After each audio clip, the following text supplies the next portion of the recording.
I suppose that most of you would have learned of the situation by now, but for those who don't know, I'm gonna give you a short version. Since June 5, 2024, Kid9 Studio, the game company that owns the Coffin of Andy and Lele, has been taking down and copy striking fan arts drawn by a really well-known artist in the Coffin fandom, Watashi Takimi, for the reason that this artist was selling her Coffin merchandise without permission from the company. Kid9 also believes that her fan arts are unauthorized works featuring their characters, and as she continues to exploit their IP to promote her merch sale. Although Watashi had informed Kid9 that she had stopped all commercial activities and merch production, Kid9 keeps sending reports trying to take down her fan arts not only on her Twitter, but also on her private Discord and Google Drive.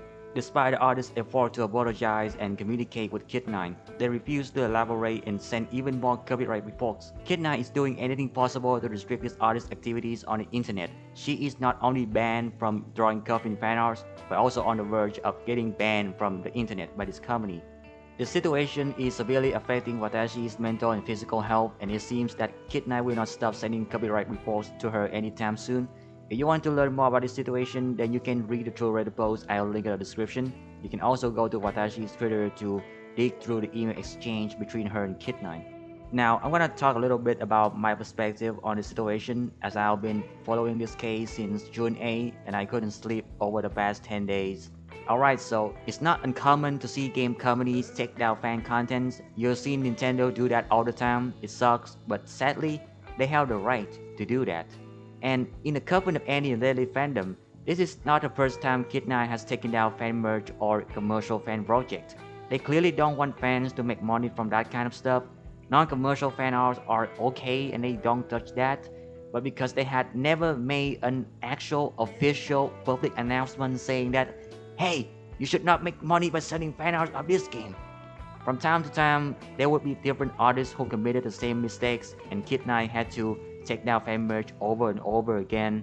And when it came to Watashi's situation, it all should have ended when Kid9 told her to stop producing and selling her Coffin merch, as Watashi did comply. But then Kid9 decided to terminate this artist's online presence with extreme prejudice.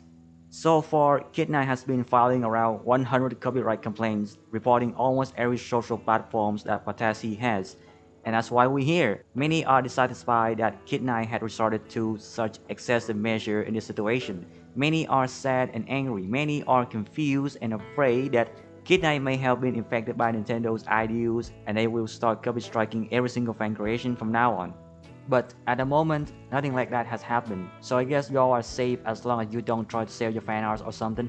From my perspective, the more I research about this case, the more I realize that this whole situation is not completely unexpected because despite how morally wrong and unfair this sounds, Kid9 has all the legal rights to do what they've been doing.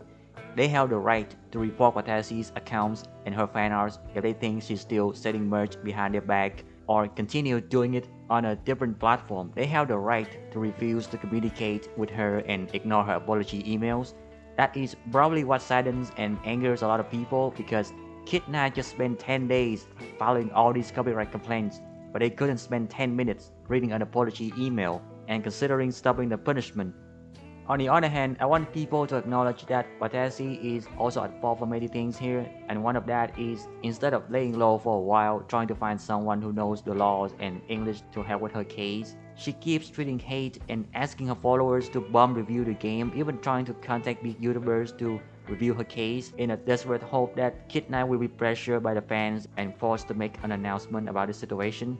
I'm not saying that Watashi doesn't have the right to be angry, that she should not panic and complain when her punishment is too harsh, but that doesn't give her the right to start a hate campaign and incite hatred on Kid9.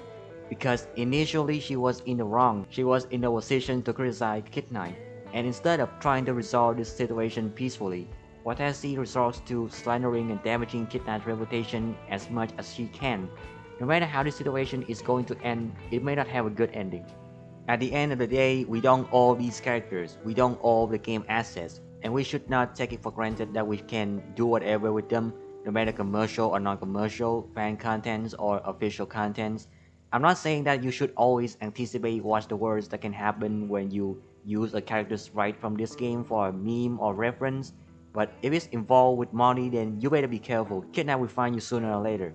Before ending this video, I just want to say that I really like Watashi's Coffin fan arts. I've been following her for months on Twitter, enjoying her work so far. But she needs to calm down and take care of herself first. She is literally in a hospital right now and she needs to take a rest for God's sake. And about Kid 9, they need to educate themselves on fan culture ASAP. They need to study and learn from other successful indie game creators like Van Ripper, the guy who made Helltaker. He allows fans to draw fan arts and make merch of his game as long as they don't mass produce or use his name to promote sale. Look at all the luxuries Helltaker fans have. No one is worrying about fan merch, outsell official merch, or anything like that. It's just so absurd that there's an indie game company going for Nintendo mode in 2024. I guess this game and the people who are involved in its development are just cursed to not make good decisions sometimes. But anyway, I hope the situation will be resolved sooner the better. In worst case scenario, I hope Watashi can move on to other games and continue her amazing art career. Goodbye, and I hope I will not be talking about this situation in the next episode of the Coffin of Paranoia.